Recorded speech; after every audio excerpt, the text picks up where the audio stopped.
Hello everyone, myself Ishwar Kumar. I'm here to take world geography. Right, so in this world geography, I'm taking now the formation of star. So star ఏ విధంగా form అయింది.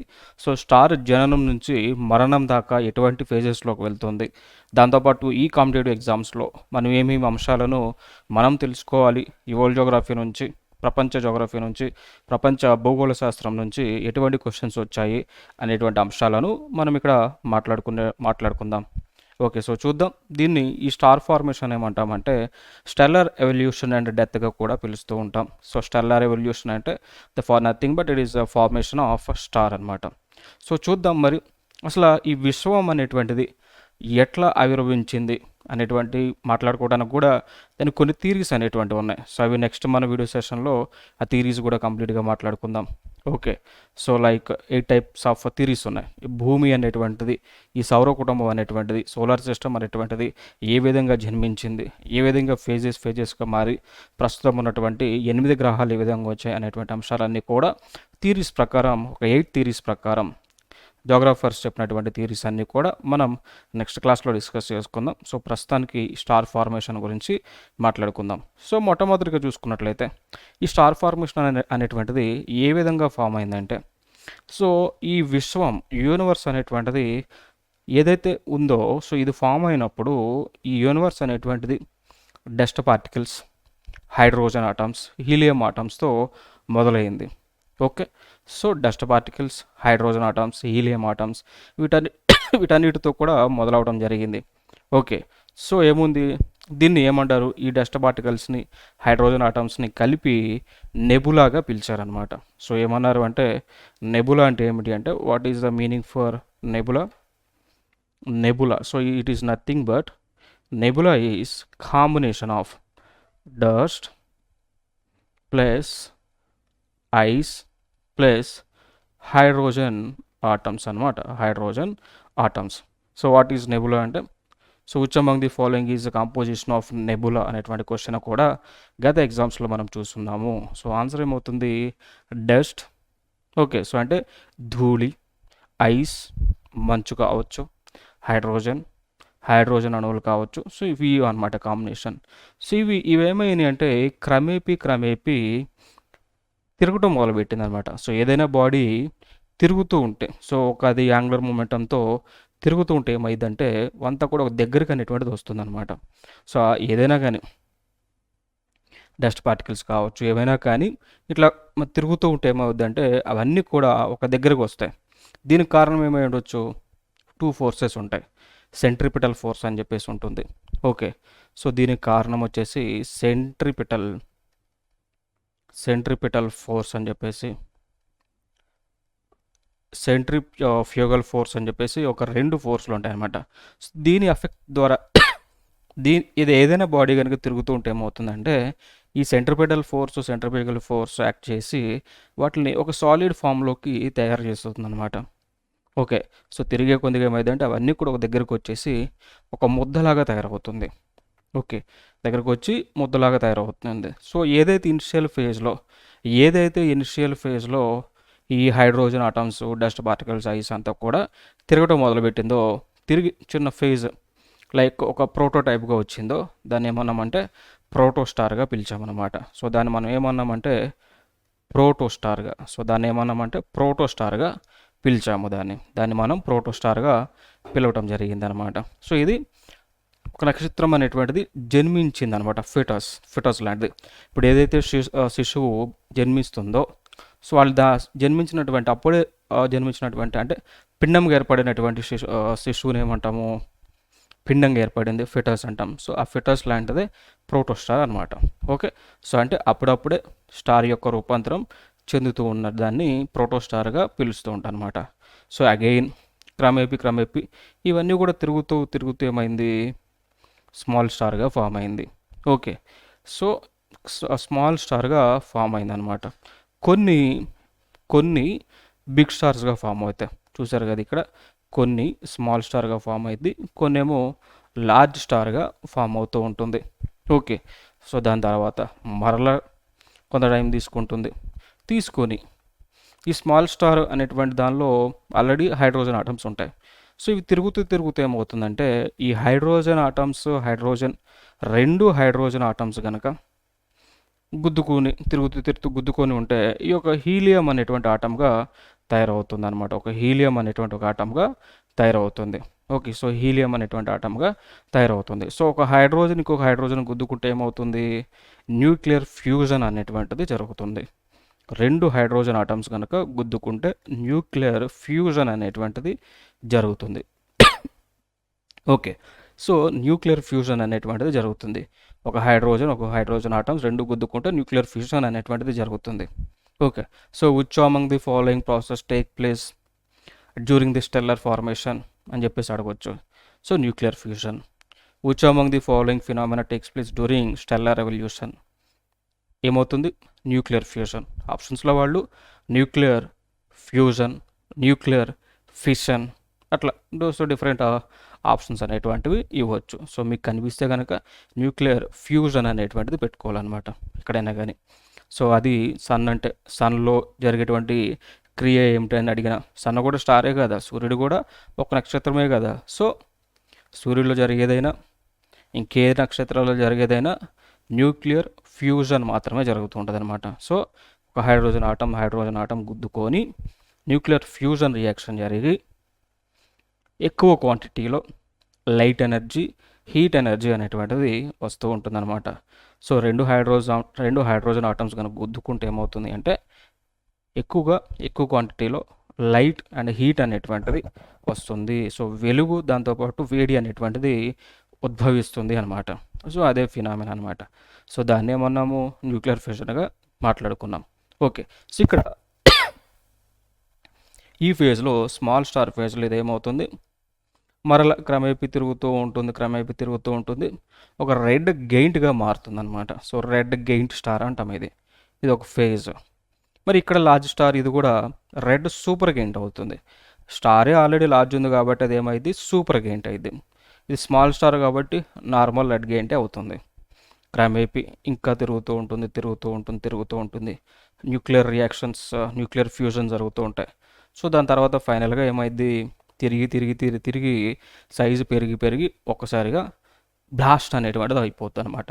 Okay, so ఏమైంది, red giant అనేటువంటి phase వచ్చిన తర్వాత క్రమేపీ తిరుగుతా అది ఒక బ్లాస్ట్గా మారిపోతుంది అనమాట.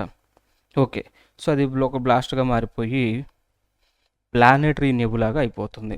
ఓకే, సో ఇక్కడ కూడా సూపర్ నోవా అవుతుంది అనమాట. ఓకే, సో రెడ్ గెయింట్ అనేటువంటిది సైజు భరించలేనంత సైజ్ అయిపోయింది అనుకోండి, ఏమైంది, ఏదైనా కానీ ఇప్పుడు మన బెలూన్ ఊదామనుకోండి, ఊదినంతసేపు బల్జ్ అయింది. సో దాని లిమిట్ దాటిన తర్వాత ఏమైపోతుంది, పేలిపోతుంది కదా. సేమ్ అదే సిద్ధాంతం ఇక్కడ అప్లై అవుతుంది అనమాట.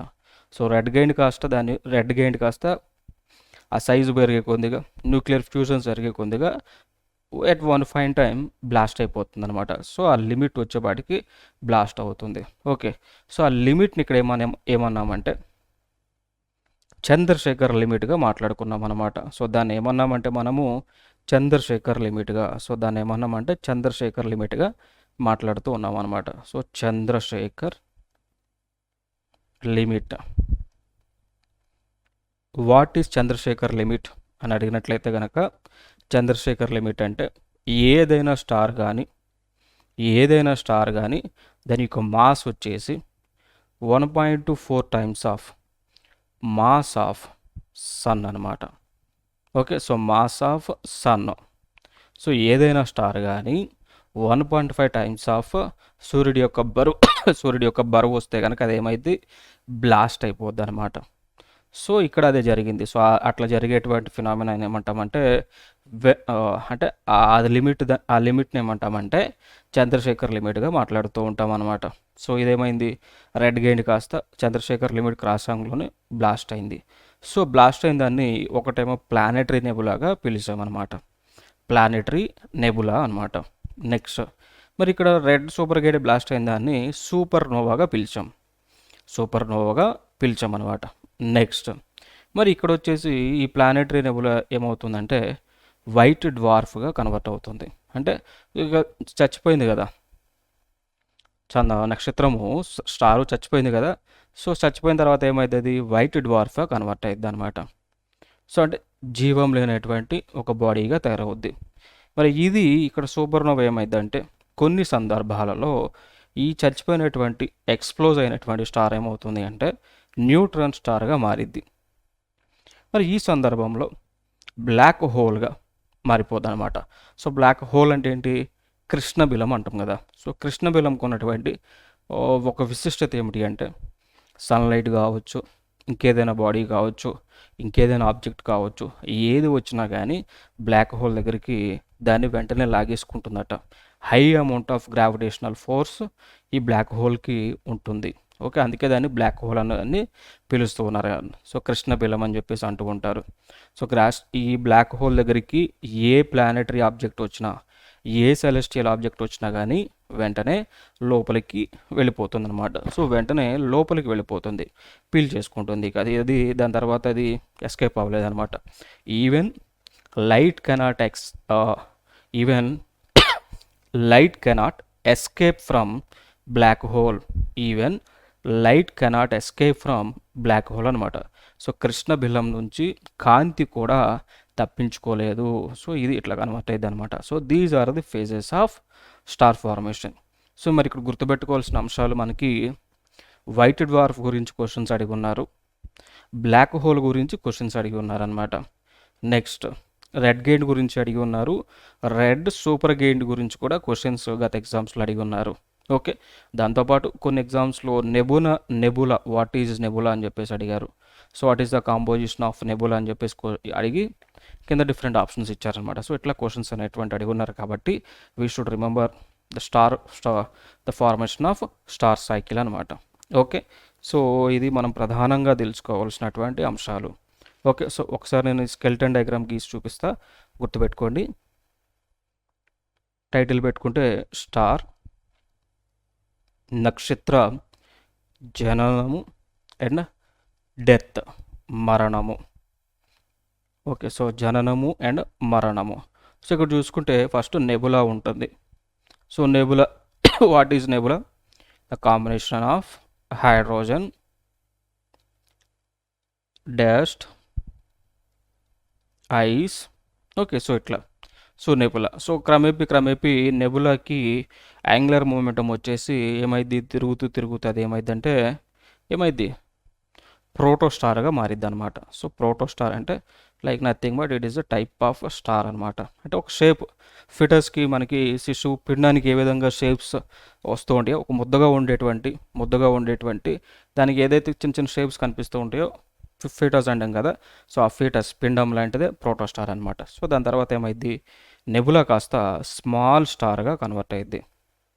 స్మాల్ స్టార్గా అంటే డిపెండ్ అపాన్ సైజ్ అనమాట.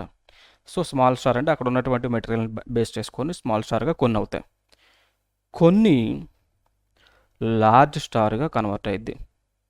లార్జ్ స్టార్ అవుతాయి అనమాట. అంటే లార్జ్ స్టార్ అంటే ఎక్కువ మెటీరియల్ ఉంటే లార్జ్ స్టార్ అయ్యింది, తక్కువ మెటీరియల్ ఉంటే స్మాల్ స్టార్ అయ్యింది. తక్కువ మెటీరియల్ ఉన్నప్పుడు స్మాల్ స్టార్ అయిందనుకో. ఓకే, అయిన తర్వాత ఇది ఇంకా ఫేజెస్, న్యూక్లియర్ ఫ్యూజన్ రియాక్షన్స్ జరగటం వల్ల ఇది ఏమైందంటే రెడ్ గెయింట్గా, సో రెడ్ కలర్లోకి వచ్చేస్తుంది, మండే గోళంగా కనిపిస్తూ ఉంటుంది. సో రెడ్ గెయింట్ అంటాం, రెడ్ గెయింట్గా కనిపిస్తుంది. సో ఇది ఎందుకు, న్యూక్లియర్ ఫ్యూజన్ రియాక్షన్స్ జరగటం వల్ల, న్యూక్లియర్ ఫ్యూజన్ రియాక్షన్స్ జరగటం వల్ల. దాని తర్వాత లార్జ్ స్టార్ ఏమైంది, మరి లార్జ్ అంటే పెద్దది కాబట్టి ఏమైంది, రెడ్ సూపర్ గెయింట్ అయింది. సేమ్ ఏడు కూడా న్యూక్లియర్ ఫ్యూజన్ రియాక్షన్స్, హైడ్రోజన్ మధ్య హైడ్రోజన్ జరిగింది. సో ఫన్ ఫైండ్ ఎప్పుడైతే ఈ న్యూక్లియర్ ఫ్యూజన్ జరుగుతూ ఉంటుందో అప్పుడు ఏమైంది, ఇది సైజు పెరగడం మొదలైద్ది అనమాట. సైజు పెరిగిద్ది. ఇప్పుడు ఇదైనా రెడ్ గెయింట్ అయినా కానీ ఫ్యూజన్ రియాక్షన్ జరిగే కొద్దిగా సైజు పెరిగిద్ది. మనం చూసే ఉంటాం న్యూస్ పేపర్స్లో, సూర్యుడు సైజు పెరుగుతూ ఉంది. సూర్యుడి మీద జరిగేటువంటి న్యూక్లియర్ ఫ్యూజన్ రియాక్షన్స్ వల్ల హైడ్రోజన్ ప్లస్ హైడ్రోజన్ ఢీకొనడం వల్ల మరికొన్ని హైడ్రోజన్ ఆటమ్స్ ఉత్పత్తి అవ్వటం, హీలియంగా మారటం, లైట్ ఎనర్జీ రావటం. సో ఇట్లా సైజు అనేటువంటిది పెరుగుతుంది అని చెప్పేసి మనం వింటూనే ఉంటాం, సూర్యుడి సైజు పెరుగుతూ ఉంటుందని చెప్పేసి. ఓకే, సేమ్ అదే ఫినామినా ఈ రెడ్ గెయింట్లో కూడా జరుగుతూ ఉంటుంది. సేమ్ రెడ్ సూపర్ గిగింట్లో కూడా జరుగుతూ ఉంటుంది. సో మరి ఇది ఎప్పుడైతే చంద్రశేఖర్ లిమిట్ దగ్గరకు వస్తుందో, ఎప్పుడైతే ఎక్స్పాండ్ అయ్యేటువంటి స్టార్ ఏదైతే ఉందో, ఎప్పుడైతే ఈ ఎక్స్పాండ్ అయ్యేటువంటి స్టార్ ఏదైతే ఉందో, సో అది ఎక్స్పాండ్ అయ్యేటువంటి స్టారు చంద్రశేఖర్ లిమిట్ని టచ్ అయితే కనుక, ఓకే, సో చంద్రశేఖర్ లిమిట్ని టచ్ అయితే కనుక అప్పుడు ఏమైంది, బ్లాస్ట్ అయిపోద్ది, ఎక్స్ప్లోజన్ అయిపోద్ది అనమాట. సో ఏమైంది, ఎక్స్ప్లోజన్ అయిపోద్ది. So what is Chandrasekhar limit అంటే, if a star reaches to 1.4 into and 1.4 times of the mass of sun, 1.4 times of the mass of the sun అనమాట. సో సూర్యుడి యొక్క మాస్లో 1.4 టైమ్స్ అయితే అదేమైంది, బ్లాస్ట్ అయిపోద్ది అనమాట. సో దీని తర్వాత మరి ఈ రెడ్ గెయిన్ కాస్త చూసుకుంటే కనుక, ఈ రెడ్ గెయిన్ కానీ చూసుకుంటే ఇదేమైంది, నెబులాగా మారిద్ది అనమాట. సో ఇది ప్లానెటరీ నెబులాగా కన్వర్ట్ అయింది. సో బ్లాస్ట్ అయిన తర్వాత ఏమంటే విడిపోద్ది కదా, అట్లా అయిపోద్ది. ఇది కూడా అంతే. సో ఇది కూడా రెడ్ గెయిన్ కూడా ఏమైంది, రెడ్ గెయిన్ ఇదేమో ఈ పైదేమో ప్లానెటరీ నెబులాగా ఫామ్ అయింది, ఇది సూపర్ నోవాగా ఫామ్ అయింది అనమాట. ఇది వచ్చేసి సూపర్ నోవాగా ఫామ్ అయింది అనమాట. సో ఈ సూపర్ నోవాని ఏమంటామంటే explosion. So explosive death of స్టార్గా పిలుస్తుంటాం. సో ఎక్స్ప్లోజన్తో చనిపోయినటువంటి స్టార్ ఫేజ్గా పిలుస్తూ ఉంటాం సూపర్ నోవా అనేటువంటిది. దాని తర్వాత ఏమైంది, ఈ ప్లానెటరీ నెబులా ఏమో వైట్ డ్వార్ఫ్గా కన్వర్ట్ అయ్యిద్ది. ఇదేమో కొన్నేమో ఏమైతే న్యూట్రాన్ స్టార్గా కన్వర్ట్ అవుతాయి, కొన్ని న్యూట్రాన్ స్టార్గా కన్వర్ట్ అవుతాయి, కొన్ని ఏమో బ్లాక్ హోల్గా, సో కృష్ణబిలంగా కన్వర్ట్ అవుతుంటాయి అన్నమాట. ఓకే, సో ఇది ప్రాసెస్ అనమాట మనం తెలుసుకోవాల్సింది. ఓకే, సో ఎప్పుడైనా కానీ ఇంకొక క్వశ్చన్ మనకు రావచ్చు. So when the star becomes death, okay, what is the next phases అని చెప్పేసి క్వశ్చన్ కూడా అడిగి ఉన్నారు. సో డెడ్ అయినటువంటి స్టార్ ఏదైతే ఉందో, సో డెడ్ అయినటువంటి స్టారు అయ్యేటువంటి ఫేజెస్ ఏముంటాయి అంటే, ఒకటి వైట్ డ్వార్ఫ్గా అవుతాయి, లేదంటే న్యూట్రాన్ స్టార్స్గా అవుతాయి, న్యూట్రాన్ స్టార్గా అయింది, లేదంటే బ్లాక్ హోల్గా కన్వర్ట్ అయ్యిద్ది. అయితే వైట్ డ్వార్ఫ్గా అవుతాయి, లేదంటే న్యూట్రాన్ స్టార్గా అవుతాయి, లేదంటే బ్లాక్ హోల్గా కన్వర్షన్ అనేటువంటిది అవుతుందన్నమాట. సో ఇవి ఫేజెస్ అనమాట ఇక్కడ మనం తెలుసుకోవాల్సినటువంటి అంశాలు. Okay, so this is about formation of star. Okay, formation of star and death of star అనమాట. సో కంపేర్ చేద్దాం. నేను చెప్పాను కదా, ప్రోటోస్టార్ అంటే ఫీటస్ లాంటిది. శిశువు తల్లి గర్భంలో ఉండేటప్పుడు ఏ విధంగా ఒక ఆకారం తీసుకునేటువంటిది ఉంటుందో, సో దాన్ని ఫీటస్గా పిలుస్తాం. ఆ ఫీటస్ ఈక్వల్ టు ప్రోటోస్టార్ అనమాట. నెక్స్ట్ ఇక్కడ ఇగ్నిషన్ జరుగుతూ ఉంటుంది. సో న్యూక్లియర్ ఫ్యూజన్ జరుగుతూ ఉంటుంది. సో అంటే ఒక చిన్న ఫేజ్ నుంచి అడల్ట్హుడ్కి వచ్చేటువంటి ఫేజ్ అనమాట. దాని తర్వాత రెడ్ గెయింట్గా అవుతుంది, అంటే మిడిల్ ఏజ్ అన్నట్టు. మిడిల్ ఏజ్కి వచ్చిన ఒక స్టారు మిడిల్ ఏజ్కి వస్తే రెడ్ గెయింట్గా అవుతుంది. దాని తర్వాత మిడిల్ ఏజ్ వచ్చిన తర్వాత వచ్చేది మనకేంటి, ఓల్డ్ ఏజే కదా. ఓల్డ్ ఏజ్ వస్తుంది, తర్వాత డెత్ వస్తుంది అనమాట. సో ఇది equal to white dwarf black hole అనమాట. So white dwarf black hole అంటే ఓల్డ్ ఏజ్లో ఉన్నటువంటి స్టారు, డెత్కి దగ్గర ఉన్నటువంటి స్టారు, కొన్ని డెత్లో ఉన్నటువంటి స్టార్స్ అనమాట. ఇవి కంపేర్ చేస్తే హ్యూమన్ లైఫ్కి స్టార్ లైఫ్ టైం కంపేర్ చేస్తే కనుక మనం ఈ విధంగా ఎగ్జాంపుల్గా తీసుకోవచ్చు. Okay, now signing off. Next video we will discuss about how the earth was formed, what are the theories behind the formation of earth we will discuss.